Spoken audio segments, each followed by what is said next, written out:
Depuis la nuit des temps, la Lune nous fascine. Intrigante, elle est liée à plusieurs mythes, fascinante, certains rêvent de la conquérir. Alors qu'il y a encore quelques décennies, cela pouvait sembler improbable, le songe semble devenir réalité. En effet, la colonisation est sûrement pour bientôt. Au cours des dernières décennies, des avancées technologiques majeures ont ouvert la voie à ce projet ambitieux. Les agences spatiales du monde entier, en passant par les acteurs privés, ont investi des ressources considérables dans la recherche et le développement de cette idée. C'est pour cela que dans cette vidéo, on te fait découvrir pourquoi, mais surtout comment la Lune pourrait être bientôt colonisée. Avancées technologiques, santé des astronautes, nouvelles découvertes, on t'explique tout.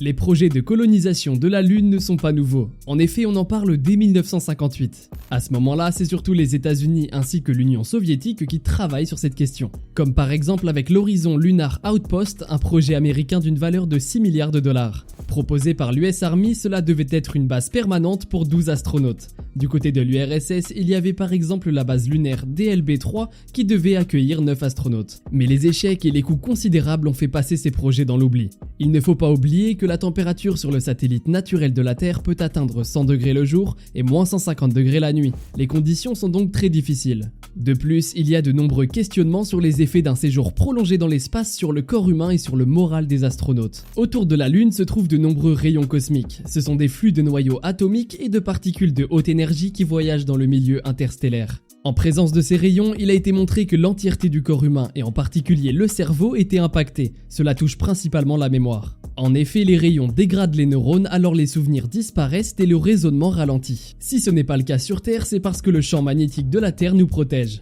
Malgré ces challenges, cela fait quelques années que le rêve d'établir une base lunaire a été relancé. L'enthousiasme grandit dans les différentes agences spatiales. Thomas Pesquet dira même « La Station Spatiale Internationale, c'est déjà un peu un autre monde, mais cela reste proche. La Lune, c'est complètement dingue. Il n'y a pas de vie, c'est complètement différent. » Pourtant, il reste encore beaucoup de défis. Alors on peut se demander quelles sont les attentes d'un tel projet, quelles seront les technologies mises en place et quel pays travaille sur cette question.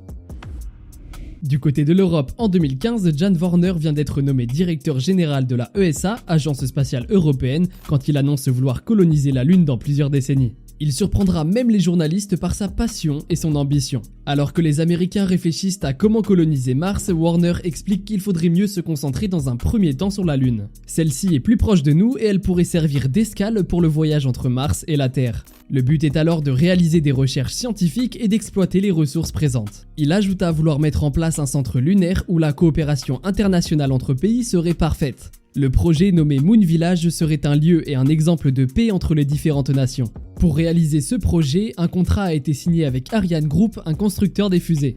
Mais les derniers essais étant infructueux et la communication interne difficile, le projet prend du retard. L'ESA, qui avait ambitionné d'aller sur la Lune avant 2025 avec Ariane 64, devra donc sûrement attendre quelques années de plus. Et en plus d'envoyer des hommes sur la Lune, l'Europe voulait également envoyer des rovers. Le but ici étant de comprendre comment exploiter les matériaux trouvés sur place, notamment la caillasse et la poussière. Cette dernière s'appelle la régolithe et il est possible d'en extraire de l'eau et de l'oxygène. L'exploiter permettrait donc aux astronautes de pouvoir survivre sur la Lune plus longtemps en minimisant les ravitaillements depuis la Terre. Cependant, l'Europe a été dépassée par la NASA, qui a réussi en 2023 à extraire l'oxygène grâce à un réacteur carbothermique d'un sol lunaire simulé. Avec ce type de réacteur, il est en effet possible de chauffer la régolithe à de grandes températures pour produire du monoxyde ou du dioxyde de carbone. Il a alors été décidé qu'il sera envoyé sur 2 missions lunaires, Prime 1 en 2023 et Viper en novembre 2024. Cependant, il reste plusieurs problèmes à résoudre pour la NASA comme pour l'ESA avant d'envoyer leurs astronautes sur la Lune. En effet, la régolithe est fine et collante, elle peut donc facilement causer des dommages mécaniques. De plus, comme on l'a dit précédemment, les rayons cosmiques sont un réel danger pour le corps humain. Il faut donc s'en protéger en s'enterrant ou en construisant une structure adaptée. Mais justement, la régolithe pourrait être utilisée pour construire des murs en roche lunaire résistants aux rayons cosmiques avec des imprimantes 3D mobiles. D'ailleurs, en 2013, des architectes de l'ESA ont proposé comme projet d'amener une fusée sur la Lune. Une fois sur place, une structure en forme de framboise serait déployée. Par la suite, des rovers seraient utilisés pour couvrir la structure de roches lunaires. Incroyable, non? D'autres systèmes de structure ainsi que la construction souterraine sont également étudiés. D'ailleurs, l'agence d'exploration aérospatiale japonaise JAXA a découvert grâce à un de ses satellites une cavité souterraine naturelle dans la région des collines Marius. Profonde de 50 mètres, construire une station à cet endroit est donc une hypothèse qui est aussi envisagée. D'autres avancées technologiques sont en train de voir le jour. Par exemple, l'ESA étudie également les mécanismes d'hibernation pour éviter une trop grande perte de masse musculaire. C'est en effet un réel problème chez les astronautes. Les chercheurs prennent l'exemple de l'ours, qui fait baisser sa température d'environ 3 degrés pendant son hibernation. Alors qu'il ne mange pas et ne boit pas pendant 6 mois, sa masse musculaire baisse de seulement 15 à 20%. Il faut aussi savoir que des simulateurs en Europe et aux États-Unis ont également vu le jour. Souvent utilisés par des universitaires pour se former à l'exploration géologique, un petit groupe de volontaires se met en isolement pendant plusieurs mois. Les seules communications avec l'extérieur se font par radio, avec un délai de 15 minutes. Pourquoi 15 minutes? Car c'est le temps que cela prendrait sur Mars. La nourriture est la même que lors des expéditions spatiales et ils ne peuvent sortir dehors qu'en combinaison d'astronautes. Ces simulateurs sont une réelle avancée, notamment au niveau social. En effet, cela a permis de comprendre l'évolution de l'humeur et le niveau de stress des participants, mais également d'évaluer la communication et la gestion des problèmes dans le groupe. Même si ce projet est terminé depuis quelques années aux États-Unis, il existe toujours en Europe sous le nom d'EuroMoon Mars. Et en parlant des États-Unis, cela fait quelques mois que la NASA fait parler d'elle avec sa mission Artemis 2. Elle a comme objectif d'amener des astronautes sur la Lune et de se servir de notre satellite naturel comme d'un tremplin pour les voyages vers Mars. Car comme tu l'as sûrement compris, la colonisation de Mars est un objectif important des États-Unis. Artemis 2 est prévu pour 2024, plus que quelques mois de patience. Mais il n'y a pas que l'Europe et les États-Unis qui sont intéressés par cette conquête. En effet, sur le continent asiatique, les projets fusent également, notamment en Chine. Après avoir réussi à faire germer une graine de coton, l'Empire du Milieu se penche sur la question de l'agriculture lunaire. Car sur Terre comme dans le ciel, elle est indispensable pour permettre à des êtres humains de survivre et de se développer. D'ailleurs, il y a peu de temps, une étude anglaise a montré que la production d'oxygène et de carburant est possible grâce à la photosynthèse artificielle. C'est donc une réelle avancée.